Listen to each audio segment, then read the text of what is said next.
Good evening. Please welcome the Acting Librarian of Congress, Robert R. Newlen.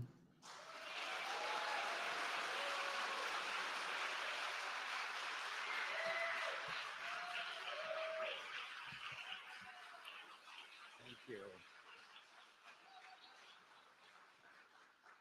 Thank you all so much. It's the 25th National Book Festival, and the acting librarian feels like acting up.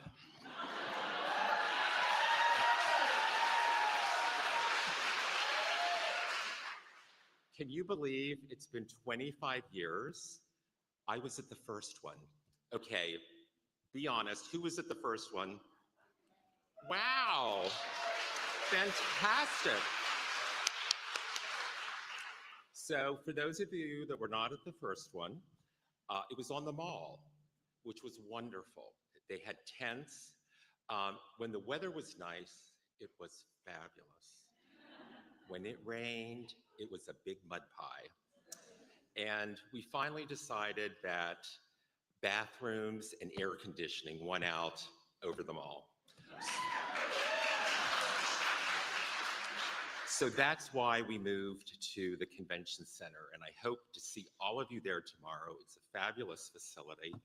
Our staff has been planning for months and months and months, literally since the last one was over.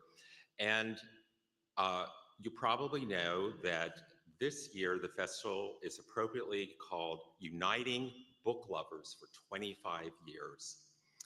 The National Book Festival remains the preeminent literary event in the nation. As the largest library in the world, take that, British Library, we have a special opportunity to champion reading and literacy. This weekend, we welcome an acclaimed group of authors to our nation's capitals to celebrate the importance of books in our lives. We're excited to be with you and the tens of thousands of book lovers who will join us in person and those who will participate virtually. For 25 years, the Book Festival has gathered lovers of reading and the authors who inspire them for a day of conversations and discovery. Festival goers will learn about the hidden gems, historic treasures, and innovative work happening at the nation's library. They'll also participate in a range of interactive, family-friendly activities, take a literary trip around the country by visiting the Roadmap to Reading. Are any of our Roadmap to Reading folks here tonight? Oh. They are a fabulous group. I hope you'll stop by and see them tomorrow at the Roadmap to Reading. And when I was with them this afternoon, the Georgia contingent gave me a pin, and it says, "Reading is peachy." So thank you very much. They're just a really great crowd. Tomorrow at the festival, we'll hear from more than 85 distinguished writers for readers of all ages. And this evening, we're going to be treated to presentations from 5 of our renowned authors. Assembled in this auditorium tonight is an extraordinary gathering of talent. But before we begin, we have many to thank. First and foremost, the United States Congress, the library's chief benefactor since it was established in 1800. No library in history has enjoyed such long-lasting and generous support. I often like to say that the Library of Congress is the best gift that the Congress ever gave the people of the United States.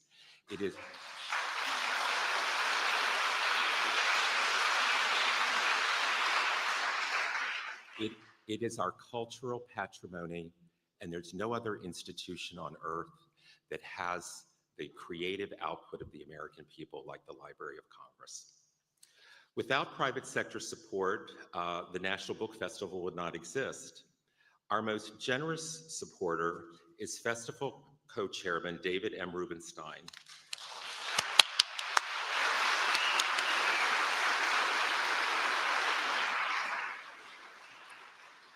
David often speaks of his belief that books and reading are the keys to success in life. David has never forgotten the key role that libraries played in his life, and he demonstrates this through his support of the Library of Congress.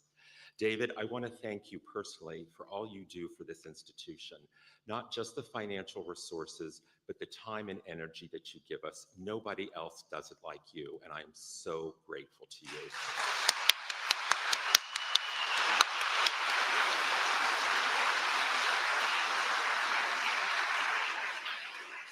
So please join me in welcoming our festival co-chair and the chairman of the library's James Madison Council, David M. Rubenstein.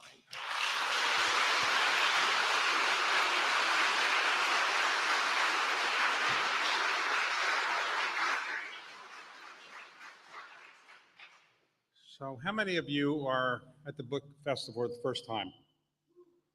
Wow. How many of you are in this Library of Congress for the first time? Oh my God. Okay. And how many of you would like to be Librarian of Congress someday? Anybody? All right. So when the Congress was, the idea for the Library of Congress was created, was suggested by James Madison in 1783 at the Articles of Confederation Congress. Congress got around to it under the Constitution in 1800. So it took 17 years for Congress to do it, and they appropriated $5,000. That's it. It bought 600 books, 3 maps. And that was the Library of Congress, and it worked. It was in the library. It was in the Congress. And then in 1814, the British came along and they burned the Capitol and they burned the Library of Congress. Thomas Jefferson then sold his collection of books, which is the largest owned by a private citizen in the United States, to the Library of Congress, and it became the basis for the Library of Congress's collection, which is, as Robert had mentioned, is the largest in the world. And we're all beneficiaries of this great act that the Congress has come forward with.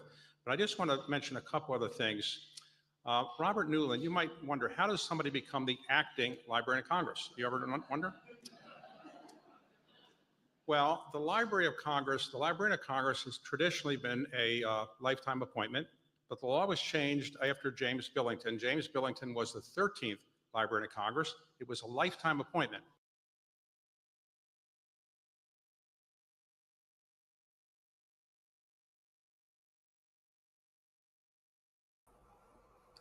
Hello, everyone. This is your loving host and best selling author, radio and TV personality, Dr.Afshan Hashmi, live from this Rockville studio of mine. And I'm live streaming the opening session of Book Festival. And these are my 2 books. The first one is The Modern Mughal Mentality, New Strategies to Succeed in India and the Global Marketplace. And the second one is The Outbreak of a Monstrous Infection. And I want a movie or a documentary to be made of this book. And this was Amazon bestseller and hot #1 new release in USA, as well as Amazon bestseller in India. And this one was The Outbreak of a Monstrous Infection, Amazon bestseller, and Tailflix has given a very, very good evaluation. So please, go and buy my books and give me an honest review, because these books bring food to the table. And having said that, I will now continue that, and please sponsor my show. This show is syndicated worldwide to 300 million listeners. So if you sponsor my show, you will help me, because I am a widow and an orphan, and I only get social security of my husband, and that is not enough. So I am working, and please go to my website www.afshanhashmi.com and see what I have services to offer, and please hire me. And also please go and buy my book and give me an honest review, as well as all those Hollywood Bollywood producers, please contact me at afshan@drafshanhashmi.com. Having said that, folks, I will now go and do start the live streaming again.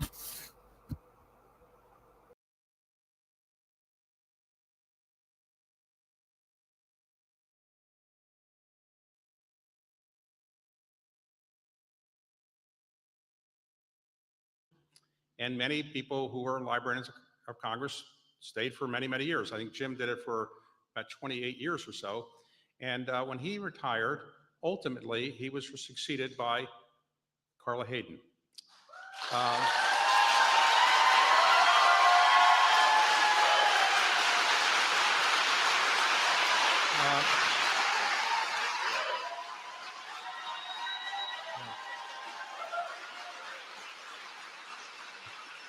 Carla Hayden was an unusual choice to be the 14th Librarian of Congress because she was a woman. There had never been a female Librarian of Congress. She was Black. There had never been a Black person who had been Librarian of Congress, and she was a librarian. There hadn't been that many librarians either. So she did a spectacular job. And for 9 years, I was on this stage with her, and she supported the National Book Festival relentlessly. And I'm sorry that she isn't here tonight. I'm sorry she's not able to complete her 10-year term, but we have to move forward. And I think one of the best decisions she made was this. There was a man who joined the Library of Congress in 1975. And he was trained as in the arts and trained in library sciences, and he joined the Library of Congress.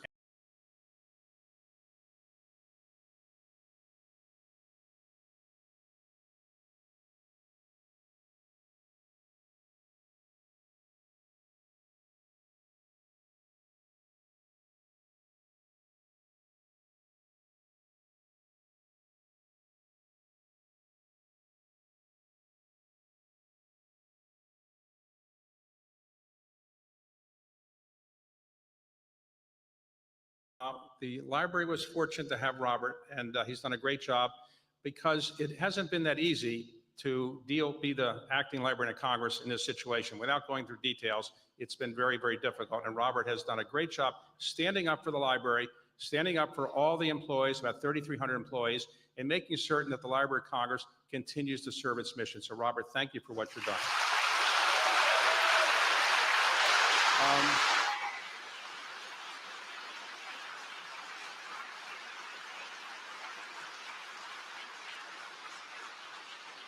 So 25 years ago, when the library had its first National Book Festival, the idea, you might say to yourself, why was there no book festival before? A good question. There were book festivals all over the United States. So on the night before the inauguration, George W. Bush is married to a librarian. Jim Billington was at a reception the night before the inauguration, and Laura Bush said to Jim Billington, "Oh, you're the Library of Congress. Do you have a National Book Festival here?" And he said, "We will." And so in September that year, the National Book Festival had its first session on the mall, as you heard. And sadly, just a couple of days later, we went through 9/11. But the National Book Festival has thrived and prospered, and it's thrived and prospered because people love to read books. And it's an incredible thing that all of us are blessed with, which is the ability to read. Sadly, many people in this country cannot read. And let me just describe, without going through great detail to bore all of you, roughly 21% of adult Americans are functionally illiterate, 21%, which means they can't read past a fourth grade level. About half of adult Americans can only read at a sixth grade level. Now, that's not considered functionally illiterate, but think about this. If you could only read at sixth grade level, how much success would you have in life? So those of us here tonight, we're very fortunate. The Library of Congress has literacy awards. We give literacy awards out to people who promote the idea of literacy and trying to help people learn how to read more. And it's an incredible opportunity that we have to do that. But I don't want to say we're going to solve literacy problems. We're not tonight, certainly. But think about this. This country, which is the wealthiest country in the world, we are 38th in the world in literacy, 38th. And North Korea is ahead of us. So I just want you to all think about how fortunate you are that you have discovered the importance of reading, and you love reading, and you no doubt have taught your children, if you have children, how to read. It turns out that most people who learn how to read learn really initially from their parents reading to them. And think about this, if you're functionally illiterate, you cannot read to your children. And so a lot of this is continuing generation after generation after generation. It's a very sad situation. So just thank your blessings that you can read and that you enjoy the pleasures of reading. And you're going to have a great time at the National Book Festival. And there are many people here who deserve to be recognized as being sponsors. I won't call them all out, but I would like to mention the Madison Council. Where are the Madison Council people? Can you raise your hands? So, and for those of you who don't know,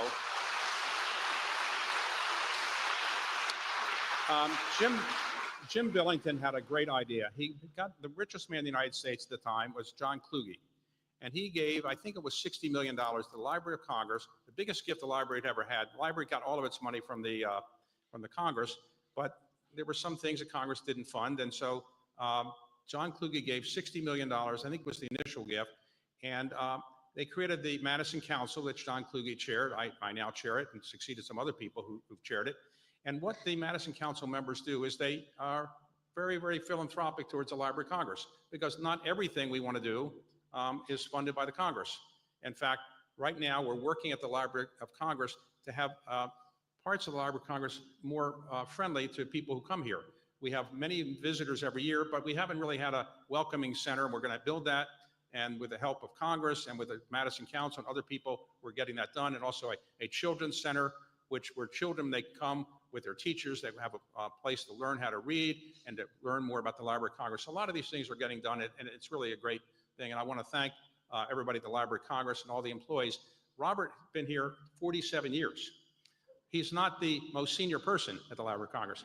There are people here who have been here for 50 years because the Library of Congress is almost a religious calling. People love books and people love reading. And all of you who are fortunate enough to love books and to love reading should thank your many blessings. And tomorrow, those of you who go to the National Book Festival, we're going to have, for the first time, if you haven't been there before, the time of your life, you're going to see at least 100,000 people who love books. You're going to see children trying to get their books signed. You're going to see children being read to by great authors. You're going to see some great authors reading from their books. And you're going to see some great interviews tomorrow. And so thank you all for your coming here. Thank you for supporting the Library of Congress. And thanks, Robert, and all the Library of Congress employees for making this a really annual event that is, I think, one of the most enjoyable for citizens who come here. And it's going to be a great event tomorrow. A lot of it will be on C-SPAN. And I want to thank C-SPAN as well for one other project that we're doing. The Library of Congress is working with C-SPAN to have a program at the Library of Congress where once a week we will have interviews of great authors, the greatest authors in our country. We'll talk about the importance of writing and reading, and we'll start in about a week or so with John Grisham. And I want to thank Maria Rana here, who's the producer of it, for getting that done. And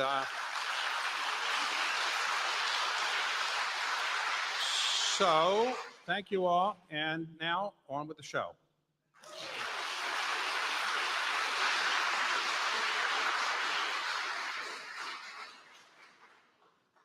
Please welcome to the stage Scott Turow, an accomplished attorney and the author of 14 New York Times best-selling books of fiction. His latest novel is Presumed Guilty.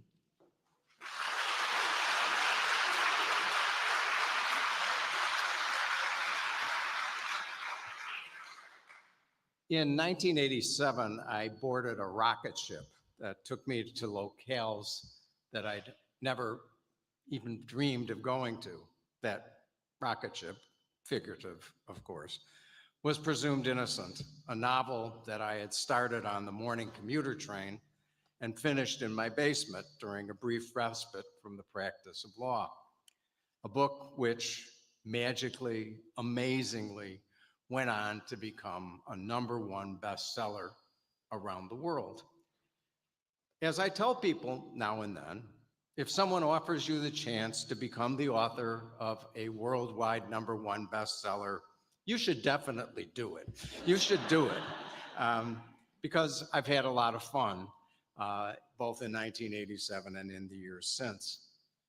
Chief among my thrills has been sharing the company of other authors, people whose books I've read with amazement, like the other speakers you're going to be hearing from this evening, and who I feel honored to stand beside. To me, since I was a kid, and it's always remained the case, authors are the real rock stars.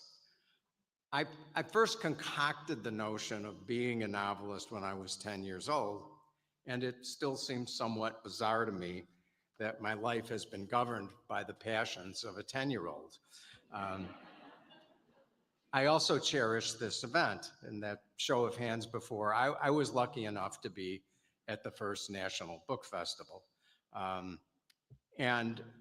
What stands out in my mind is a somewhat idiosyncratic memory, not only of it was just extraordinary to see all these readers and authors together on the mall, but the dinner that we're going to go to was held that year on the second floor of the Jefferson Building. And it was attended not only by President and Mrs. Bush, but also by every member of the cabinet, save one. And as Mr. Rubenstein mentioned, that was the weekend immediately before 9/11. And what I realized is there was never going to be again that kind of assemblage of American governmental officials. But be that as it may, the book festival has gone on, and I've been fortunate enough to be invited back periodically. I cannot overstate the significance in my own mind of having a national book festival, a moment when our country as a whole recognizes writers and readers and the importance of books in American life. I want to thank Librarian Newlen for continuing the tradition, David Rubenstein, who's been a moving force for years now in maintaining this event.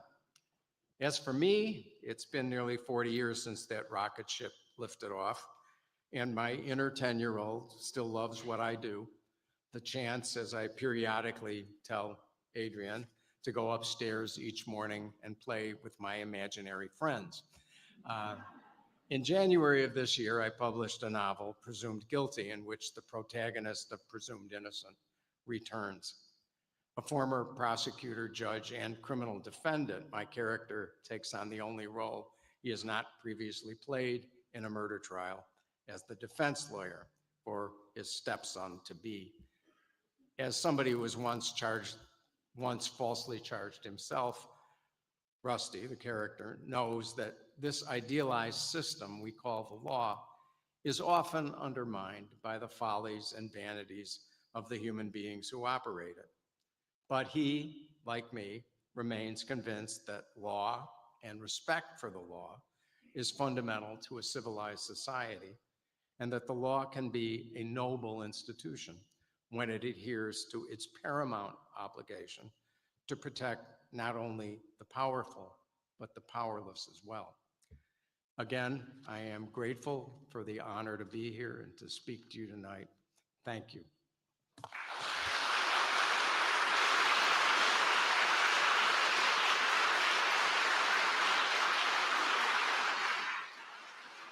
Chimamanda Ngozi Adichie is an award-winning author whose work has been translated into more than 55 languages. Her latest novel is Dream Count.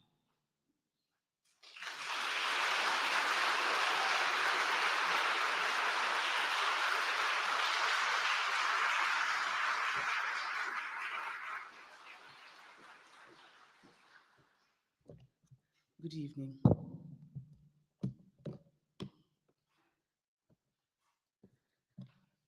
I don't have an inner 10-year-old, unfortunately.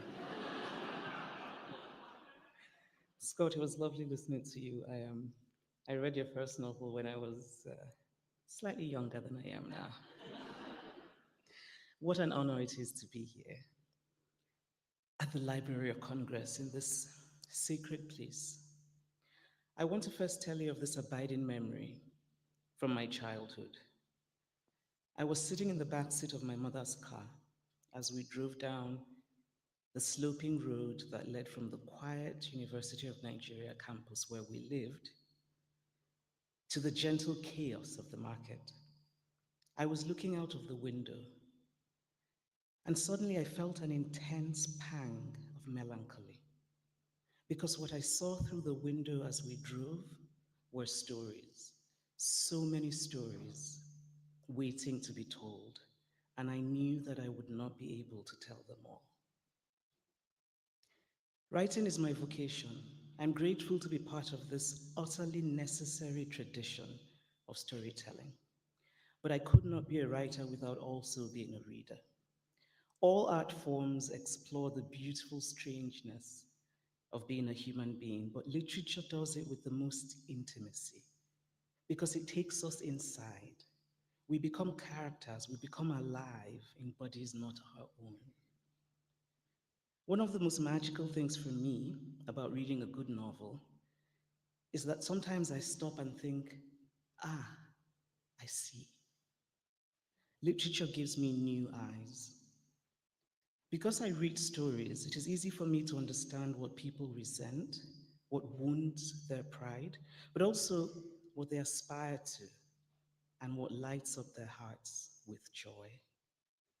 It is through literature that I have come to understand how different we are as human beings, and yet also how wondrously alike.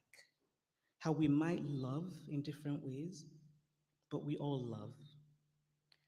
And how you do not ever treat recklessly that which you love, whether it be a person or a nation. It is because I read novels that I have come to believe in being empathetic, in seeing the world through eyes that are not mine. I do not always succeed at empathy, but it is reading that makes me want to keep trying. Because reading, above all else, reminds us over and over again that there are multiple points of view.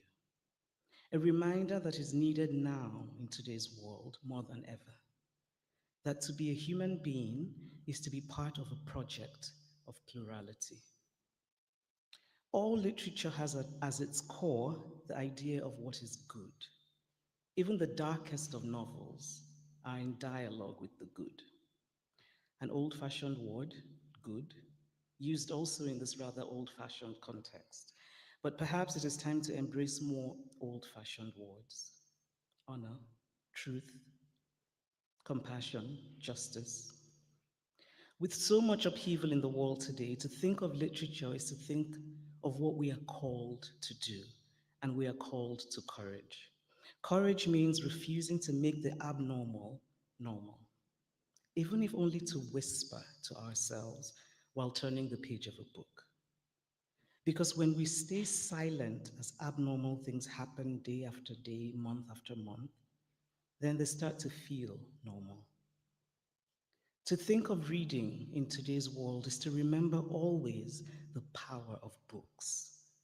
The banning of books speaks to the power of books. You do not ban a thing which does not have power. Free people, indeed, read freely. To be denied of the ability to read what you want to read is also to be denied some branches of your tree of dreams. Because reading teaches us how to dream.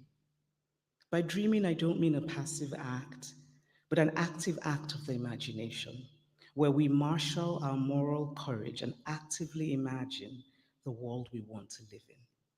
How should it be? What should it be? What is the greatest good? What do we value? There are remarkable Americans who have lived this tradition of humane ideals and intellectual curiosity, and one of them is Carla Hayden.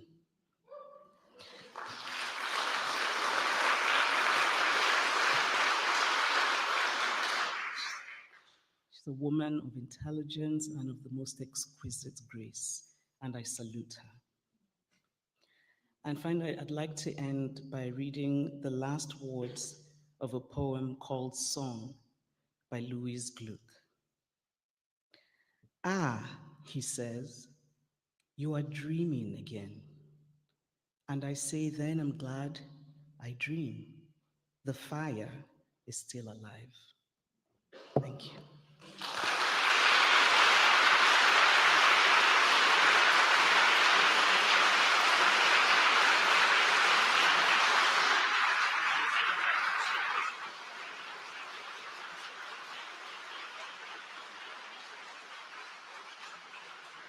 Please welcome to the stage best-selling and award-winning author John Green.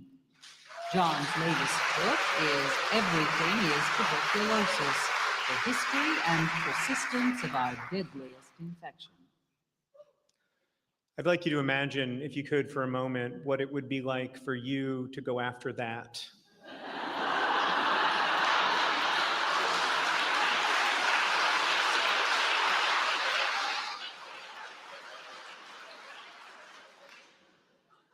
In 2019, just going to go into my spiel. In 2019, I had the opportunity to visit Sierra Leone with my wife to learn about the maternal health care system there. Our family has been supporting the Sierra Leonean government's efforts to improve maternal and infant health over the last decade. And we were there for that reason. But on the last day that we were there, some of the doctors we were traveling with, including the great Sierra Leonean physician, Dr. Librarian, asked if we could visit a tuberculosis hospital in order to consult on some cases. And I was like, is tuberculosis still a thing? That was my initial response. It turns out that not only is tuberculosis still a thing, it's the deadliest infectious disease in the world. It kills over 1 million people every year. It's responsible for 1 in 7 deaths of humans in history. And in the last 200 years alone, it's killed over 1 billion people, including my great uncle, Stokes Goodrich, who died of tuberculosis in a sanatorium in Asheville, North Carolina in 1930. But I didn't know any of that. All I knew is that we were on our way to the airport, and now we were going to not go to the airport, which was a little frustrating for me. When we got to this hospital, I was immediately literally grabbed by the shirt by a young child named Henry. And Henry is also my son's name, and this young boy looked to be about the same age as my son, who was 9 at the time. And Henry took me all around the hospital. He took me to the wards where patients were lying, often with their hands on their elbows as a way to try to get more air into their lungs. He took me to the kitchens where everybody rubbed his head and gave him high fives. He took me all around the hospital, took me to the labs, and then eventually we made our way back to the doctors. And I said, "Whose kid is that? Is that one of y'all's kids?" And they said, "No, he's a patient." And it turned out that Henry wasn't 9 years old, he was 17. And he'd been living in the hospital for over a year receiving treatment for drug-resistant tuberculosis. During the course of his treatment, Henry would take over 20,000 pills to be cured of tuberculosis, a disease that we have known how to cure since 1958. This is a disease that no one should be dying of, a disease that no one should have to take 20,000 pills in order to get better. And yet, for Henry and for millions of people like him, it isn't that disease. And what does that say about the social order? What does that say about the world we share? And I came home wondering, what does it say about my own ignorance, that I had no idea that people like Henry, to Chimamanda's point, one of the great things about reading is the gift of empathy, the ability to inhabit another character, to live inside of another life, to be someone other than yourself for a moment, to escape what I call the skin-encased bacterial colony of oneself. And that is a magical, magical thing that reading gives us through its incredible intimacy. And yet I wasn't able to imagine Henry's life with any clarity because of my own ignorance, because I hadn't been listening to voices like his and others like him. And so I came home obsessed with tuberculosis and wanting to understand how I could change my own understanding of the universe. And that eventually became a book called Everything is Tuberculosis, which makes the argument that essentially everything is tuberculosis, from our history to our geography, from our histories of colonial extraction, from the world that we now inhabit. Everything is embodied by this disease that we've known how to cure since the 1950s and still let over 1 million people die of every year. And so that's why I guess I've been invited here today. I'm very grateful to have been invited. And it is really a magical thing to be here with so many authors I admire so much, and to be here with all of you, because I really do believe that reading is the great gift of a human life, that the ability to ingest and share stories is kind of what we're here to do. It's one of the first things we ever did, and one of the greatest gifts that we give ourselves and each other. So thank you so much for having me.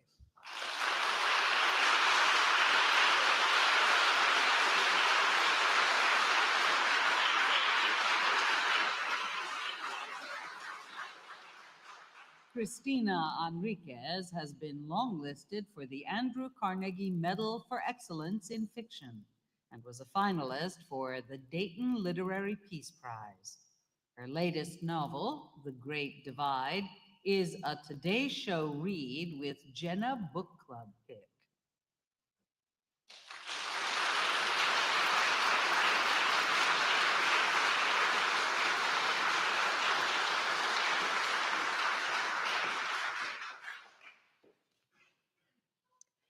In 1904, the United States officially started building what would come to be known as the greatest engineering feat in the world.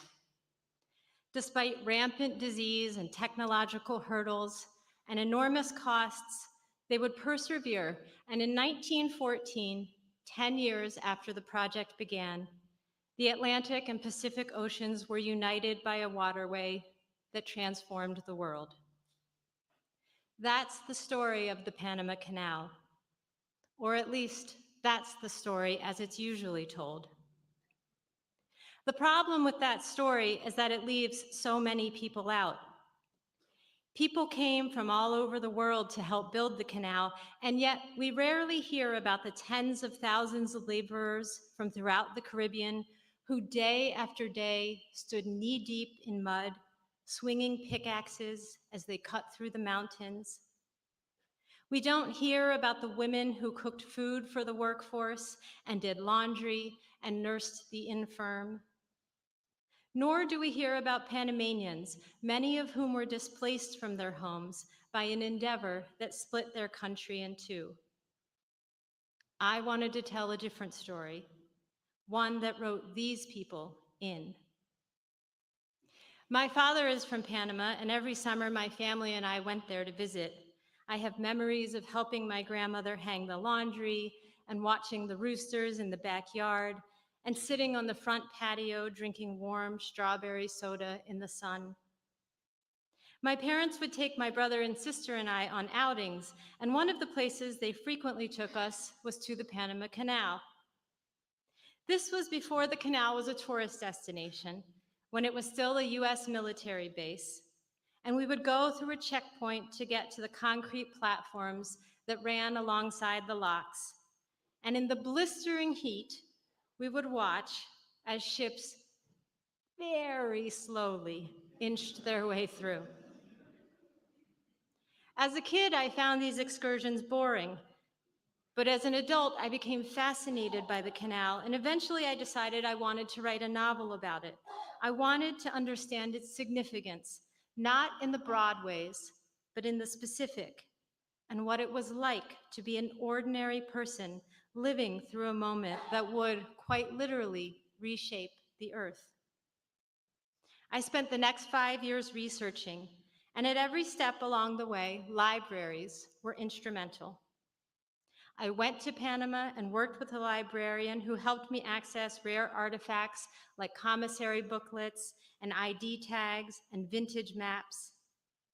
Online, I plumbed the treasure trove that is the University of Florida digital collections with its postcards and newspapers and oral histories relating to both Panama and the canal.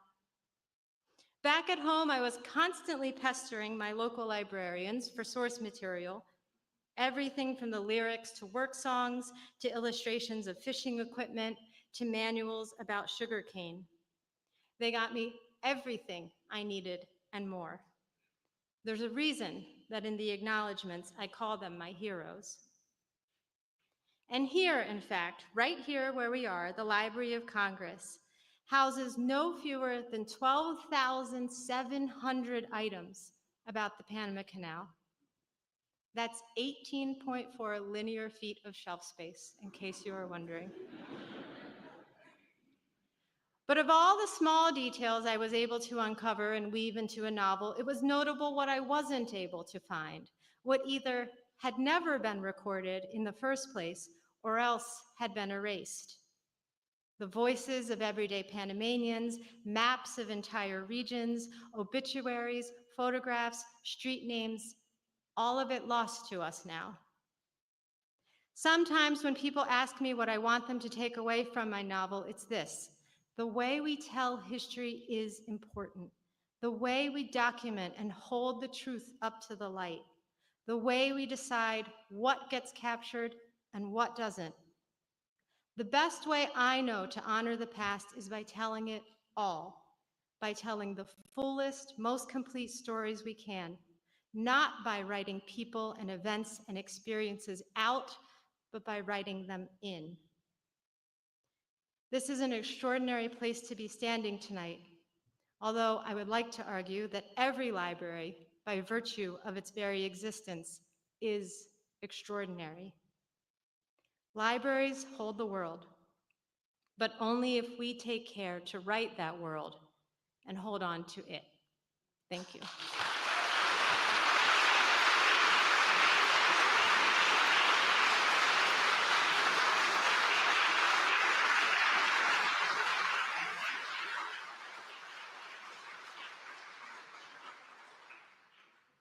Please welcome to the stage 2025-2026 National Ambassador for Young People's Literature, Mac Barnett.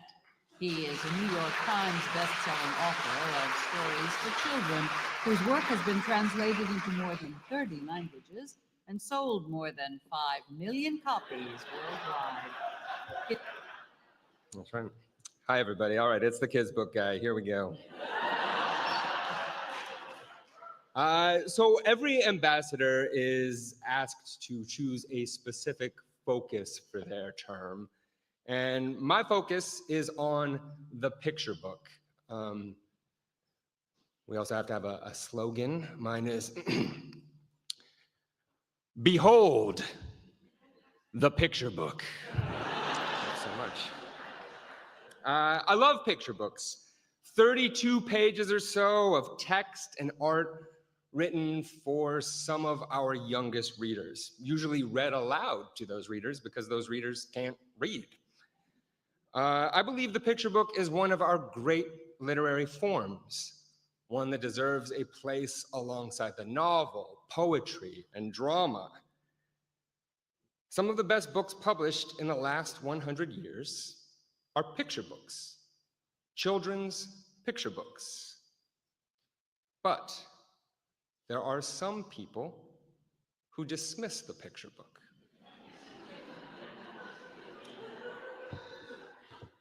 I don't want to alarm you, but some of those people may be in the room right now.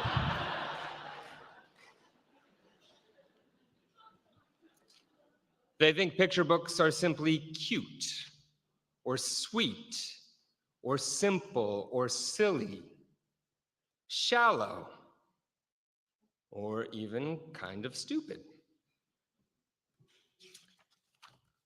We underestimate picture books, I think, for two reasons. One, we don't understand how they work, what distinguishes them as a way of telling stories, the sort of intricate interplay between text and image, the reliance on the human voice, the adult who's reading this story out loud, those mechanisms that make the picture book unique. But the other reason we underestimate picture books is because we underestimate children. We think that they are cute, or sweet, simple, or silly, shallow, or even kind of stupid.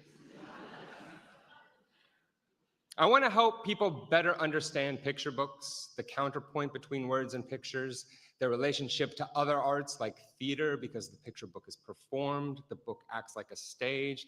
To dance, the human body is so important, the relationship between face and book and arm, the rhythm of the turning of the page, their relationship to the oldest tradition, literary tradition, telling stories out loud to people. But I also want to help people better understand kids, what a sophisticated audience they are for fiction. This is something I learned when I was in college. My summers off from college, I worked at a summer camp. It was a sports-themed summer camp for 4 to 6-year-olds, and I was in charge of the 4-year-olds. And nobody wanted to be in charge of the 4-year-olds.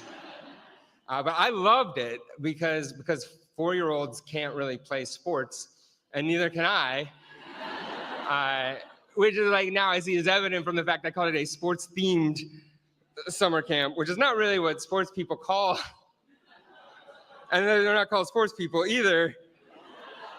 But the way it would go is so like we'd head to soccer, and I'd be in charge of 14 kids. Those were they'd follow me like little ducklings, and we would go to the soccer field, and there'd be these cones set up beautifully, just very, very regularly.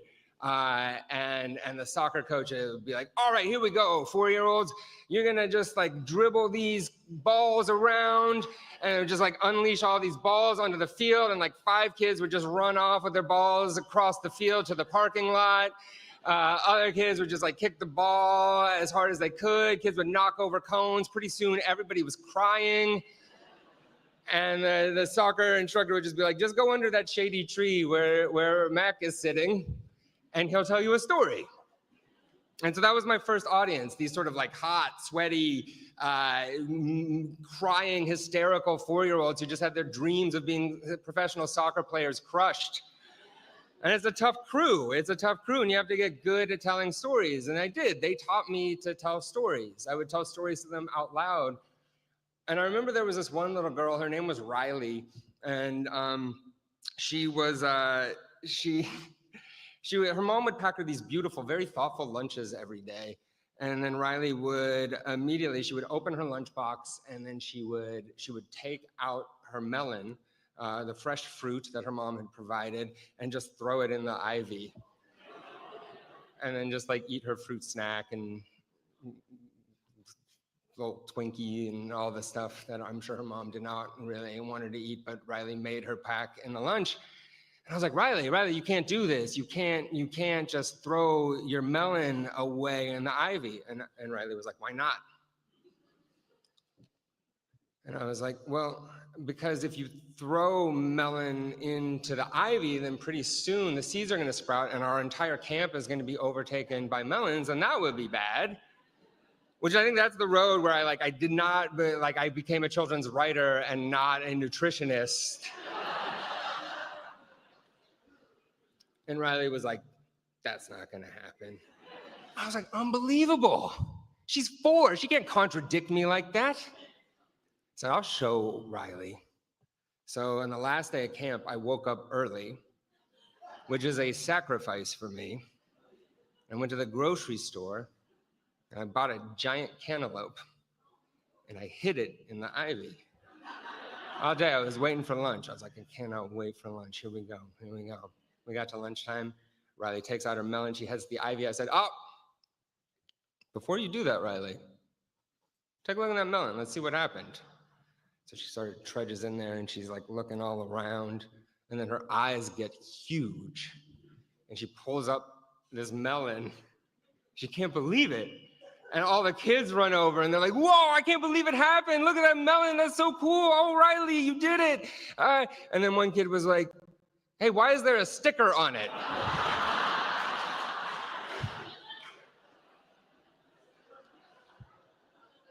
And I was like, this is also why I tell you to throw your fruit stickers in the trash, because when you throw them in the ivy, it ruins nature.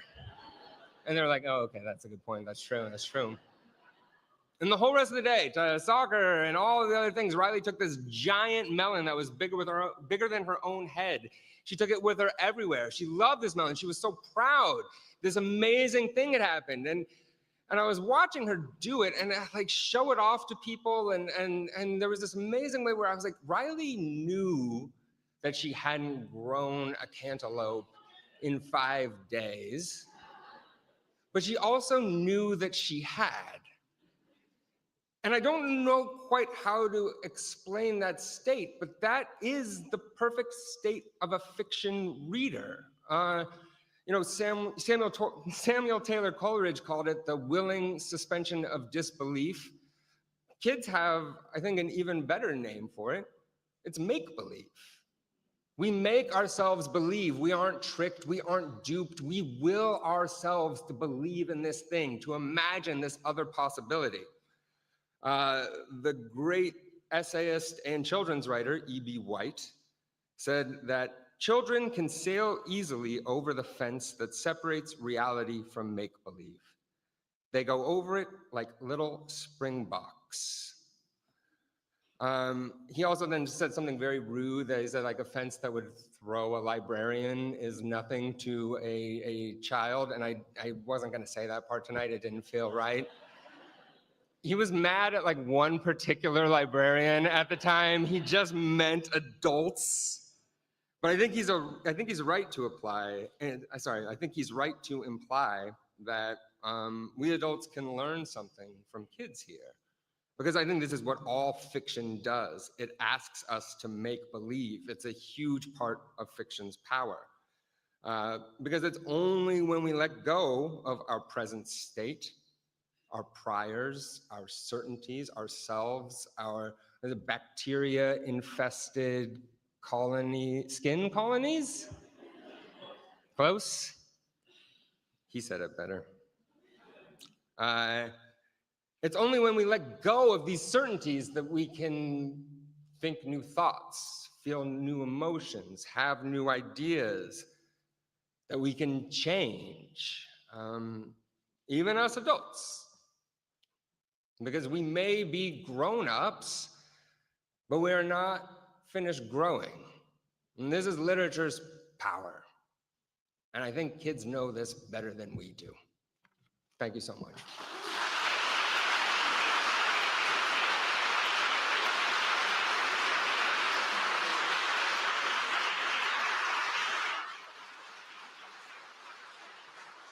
Once again, the Acting Librarian of Congress, Robert R. Newlen.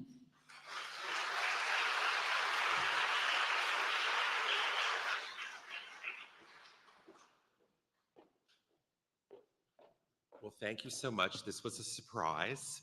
I hope you've enjoyed this evening. I want to thank our authors, all of our authors that will participate tomorrow. I hope this has just whetted your appetite for what's going to happen at the National Book Festival tomorrow.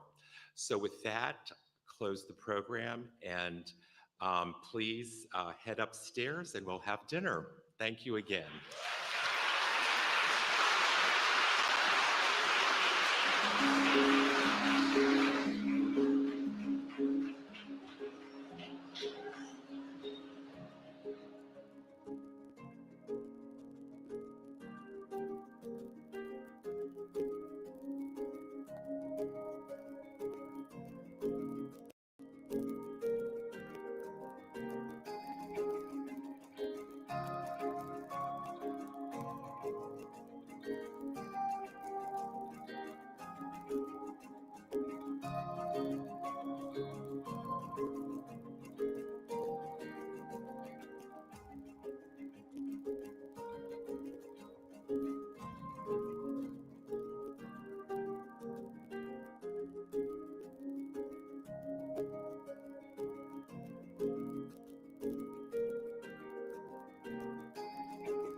Hello, everyone.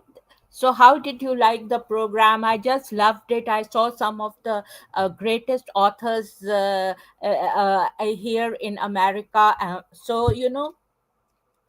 I was just, once, I also applied for through Maryland. Through Maryland, that you have to apply for book festival, and you won't believe that they said, and my books did not reach there, and I was so disappointed. And this was the book, which did not reach. So anyway, so these are my two books. The first one is The Modern Mughal Mentality: New Strategies to Succeed in India and the Global Marketplace, and the second one is The Outbreak of a Monstrous Infection. And this book was Amazon bestseller, The Modern Mughal Mentality, and all in USA and in India. And this one was Amazon bestseller in USA. And I want a documentary to be made of the modern Mughal mentality, and I wanted I want a documentary to be made out of it. So all those documentary producers, please contact me at Afshan at drafshanhashmi.com. And here it is. Outbreak of a monstrous infection, and I want a web series or a TV serial to be made or a movie to be made. So all those movie and Hollywood producers, Bollywood producers, please contact me at Afshan at drafshanhashmi.com. And the screenplay is ready, and Tailflix gave me a very good evaluation of this. Having said that, folks, now I want this show is syndicated worldwide to 300 million listeners. So please go and see what of the shows I give at www.afshanhashmi.com. And then I have a separate website of radio and TV show, and that is the http://www.drafshanhashmiradio.com. And also I have another website, www.drafshanhashmi.com, and you can contact me at afshan at drafshanhashmi.com. Having said that, folks, now I will end this, and this show will be syndicated worldwide to 300 million listeners. Having said that, folks, cheers and bye bye. And please give me sponsorship, because it's very hard to make these shows without sponsorship. Cheers and bye bye.